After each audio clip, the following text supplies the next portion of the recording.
जय श्री राम। मैं डॉक्टर राकेश कथुरिया, वैदिक एंड लाल किताब एस्ट्रोलॉजर। आज चर्चा करूंगा 21 सितंबर को लगने वाले सूर्य ग्रहण की। 7 सितंबर को जो खग्रास चंद्र ग्रहण लगा था वो लगभग सारे विश्व में देखा गया और उसके बाद हम लोग देख रहे हैं कि विश्व पे उसके कितने व्यापक दुष्प्रभाव हो रहे हैं। ये सूर्य ग्रहण 21 सितंबर को आंशिक रूप से south Australia, New Zealand, Fiji, Pacific, Atlantic and Antarctica ocean में देखा जाएगा। यह कन्या राशि में 4 डिग्री 46 मिनट 4 डिग्री 46 मिनट पे हो रहा है और ये उत्तर फागुनी नक्षत्र में हो रहा है, जो कि सूर्य का अपना नक्षत्र है। जिस समय ये ग्रहण होगा उस समय सूर्य देव शनि से समसप्तक हैं, शनि वक्री गति से है। राहु केतु हमेशा ही वक्री होती हैं।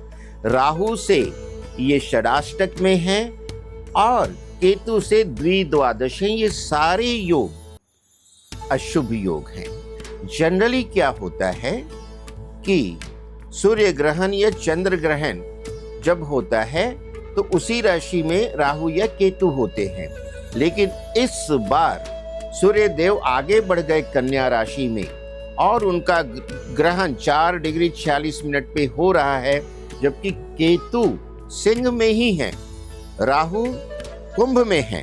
तो ये योग अशुभ योग हैं और ये भारतीय समय के अनुसार रात्रि 11 बजे से 22 सितंबर रात्रि 3:24 तक है। यद्यपि ये भारत में दृश्य नहीं है और ग्रहण के बारे में ये कहा जाता है कि ये दृश्य नहीं है तो प्रभाव नहीं डालता है। लेकिन क्या सूर्य बहुत से हैं? सूर्य तो एक ही है, ग्रह मंडल का राजा है और धरती पे वो राजाओं को ही प्रदर्शित करता है। तो इसका प्रभाव मैं जहां तक समझता हूं, जहां विजिबल है बहुत ज्यादा है, जहां विजिबल नहीं भी है वहां भी है।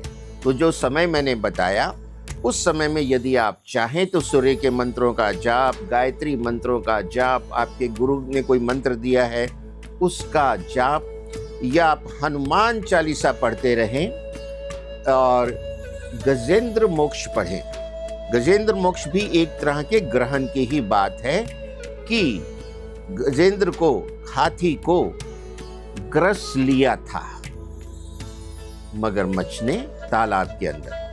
तो आप अपनी ये शक्ति बढ़ाने के लिए, सुरक्षा चक्र को मजबूत करने के लिए आप इस तरह के उपाय भारत में भी कर सकते हैं। अब इसका प्रभाव क्या होगा? ये बड़ा लंबा आंशिक सूर्य ग्रहण है, अपने ही नक्षत्र में हो रहा है। ये विश्व में हलचल मचा देगा। इसके बाद आप 1 महीने तक देखेंगे कि जगह जगह उग्रवाद होगा, प्रकृति ही उग्र हो जाएगी। आपको भूकंप की घटनाएं, आपको ज्वालामुखी फटने की घटनाएं, ये सुनामी की घटनाएं, बादल फटने की घटनाएं, तरह तरह के जो आतंकी हमले हैं या दुर्घटनाएं हैं आपको देखने को मिलेंगी, क्योंकि ये भूमि तत्व की राशि कन्या में हो रहा है और ये कन्या इस बच्चियों की राशि भी है, बिजनेस की राशि भी है। बिजनेस बुरी तरह प्रभावित हो सकता है। महिलाओं पे इसमें उनकी हेल्थ में या सुरक्षा में समस्या आ सकती है। इस सबसे बड़ी बात क्या है कि विश्व के जो राजा हैं, बड़े बड़े देशों के जो देशाध्यक्ष हैं, उनके मन में बहुत संताप होगा, बहुत टेंशन होगी और वो इनडिसिसिव होंगे और उनकी जान को भी खतरा है। किसी तरह का आघात हो सकता है, शस्त्राघात हो सकता है, जो छत्रभंग है वो हो सकता है, सरकारें गिर सकती हैं। उसका कारण कुछ भी हो सकता है। जनता का विद्रोह हो सकता है, क्योंकि जनता के साथ षडाष्टक में, जनता के साथ समसप्तक है राजा, और राजा और प्रजा, राजा सूरज, प्रजा शनि, इनकी आपस में बनती नहीं और वक्र गति से चल रहे शनिदेव, यानी उल्टी चाल। तो मैं विश्व के मुंडेन अफेयर में बात कर रहा हूं कि विश्व के सभी राजाओं को अपनी सुरक्षा प्रबंधन मजबूत करना चाहिए, सुरक्षा बढ़ानी चाहिए और जन साधारण के संपर्क से लगभग 1 महीने तक वो थोड़ा अपना बचाव करें और आपस में तालमेल बिठाकर इस तरह से समझौते करें और विश्व की समस्या को सुलझाएं। किसी तरह का नया युद्ध ना भड़के, क्योंकि ये स्थिति युद्ध को भड़काने वाली है और ये किसी भी सीमा तक भड़का सकती है।